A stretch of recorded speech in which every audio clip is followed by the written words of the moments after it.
در ناحیه وسیع با مقصد پیشگیری خطر گلوبالی جهانی معاصر تروریسم و اکستریمیسم مقامات اجرایی حکومت دولتی ناحیه در یکجایی با رهبران مقامات های حفظ حقوق با اهل جماعتچگی ناحیه معلمان جوانان سابقه‌داران مهنت شخصان روزگار دیده امام خطیبان واخری دایر نمودند.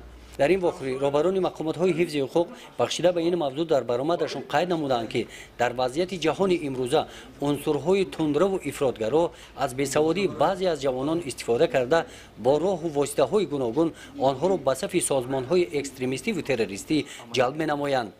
از ناحیه واسع 21 نفر جوانان از دولت مصر به وطن برگردانیده شدند. متاسفانه از ناحیه از گمراهی بعضی از جوانان به دام فریب افراطگرایان افتیده در نزاع‌های مسلحانه دولت‌های خارجی اشتراک کرده به هلاکت رسیدند. در این واقعه والدان یکی از جوانان به چنین دام فریب افتاده از شرک واسع نزد حاضرین برآمد کرد. پدر ناکام از کردار فرزند خود اظهار پشیمانی نموده گفت که در تربیت فرزندان والدان باید جدی مناسبت نموده به خطاگی راه ندهند.